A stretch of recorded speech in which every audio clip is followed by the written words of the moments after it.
And the Lord said unto Samuel, How long wilt thou mourn for Saul, seeing I have rejected him from reigning over Israel? Fill thine horn with oil, and go, I will send thee to Jesse the Bethlehemite, for I have provided me a king among his sons. And Samuel said, How can I go? If Saul hear it, he will kill me.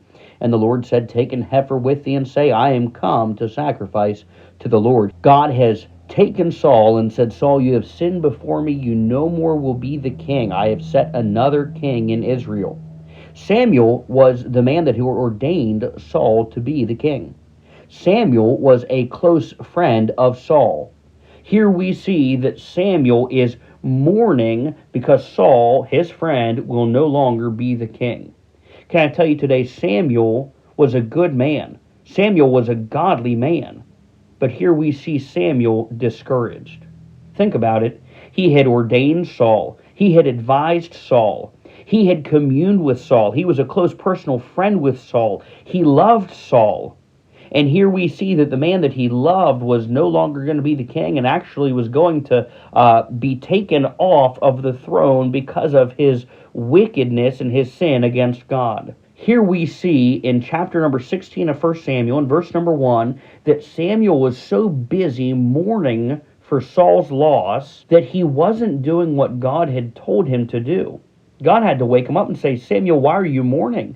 I've got another king that needs ordained. I need you to get on the ball. I need you to get on the stick. I need you to go ordain this guy by the name of David. Here we see that Samuel, a righteous man, a godly man, was so busy with his discouragement that he was allowing it to keep him from what God had called him to do. May I tell you today, discouragement begets discouragement. So often we face a difficulty, it discourages us. We allow the discouragement to keep us from doing what we're supposed to be doing, and then because the work that we're supposed to be doing goes undone, we are more discouraged as a result of the work being undone.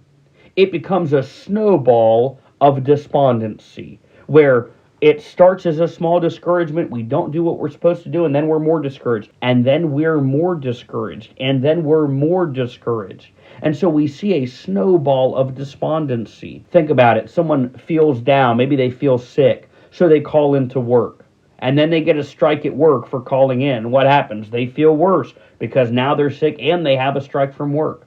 Maybe you're short on cash and finances are tight, so you splurge to buy something you really don't need to make yourself feel better.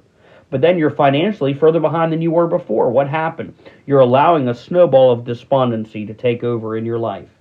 Oh, many times a husband and wife, they'll have a marital spat. And then one of them goes out and does something stupid. And after the fact, their marriage is worse than it was already because they went out in their discouragement. They did something stupid. And that discouragement has led to more discouragement. Many times someone may feel bad. They feel sick. They feel discouraged. And so they stay home from church. Or they stay home from their spiritual obligation to the Lord. And then they feel more discouragement because they skipped out on what they were supposed to do. May I tell you today, discouragement brings discouragement. And you and I in our Christian life, when we face discouragement, and make no mistake, every one of us will face discouraging times. When you and I face discouragement, we need to learn to stop the snowball of despondency. I have 4 things I want to say to you. Number 1, when you feel bad, get up and accomplish something. If you are discouraged, if you feel sick, if you feel like you're a failure, get up and accomplish something. You say, well, I'm sick at home and I'm trying to kick this illness, or maybe, I haven't accomplished anything. Get up and clean the dishes. There are ladies that sit at home discouraged and the home is a wreck. Something that makes you feel better is an empty sink, clean dishes in the cabinet. Hey, if you're discouraged, maybe you feel poorly, maybe you don't feel the best, get up and do some laundry.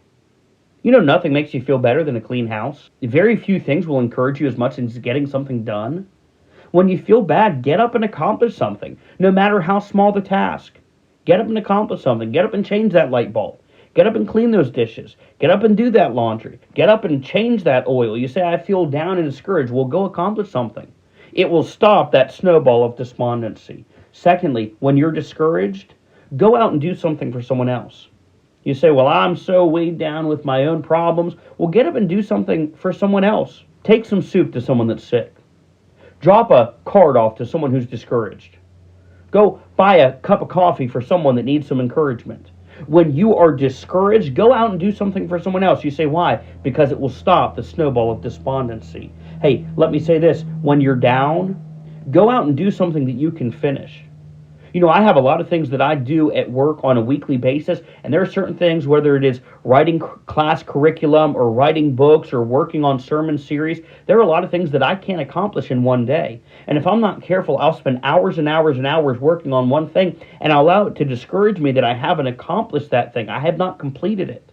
You know, I've learned to put small things in my schedule, short little tasks in my schedule, so that when I'm hours deep on a project, I can stop, I can pull away, and I can go accomplish one of those little tasks so that when I look at my job done at the end of the day, I've accomplished at least something.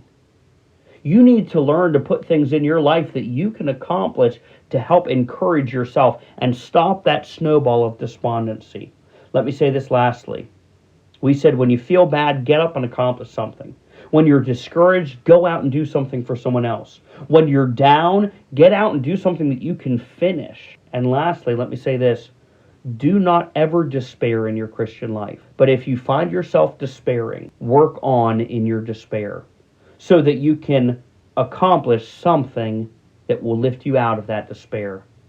You understand, if I'm depressed, I could sit at home all day and stay depressed. Or I can go out and work depressed. I can go out and mow the yard depressed. I can go and write a letter to somebody depressed. You say, well, I'm so discouraged. I'm so despondent. I'm so depressed. Well, if you're discouraged, work on in your discouragement. Because if we allow discouragement to take over, we will be caught in the snowball of despondency. Let me encourage you today to stop the snowball of despondency. We love you, folks. We'll see you this Sunday at 10.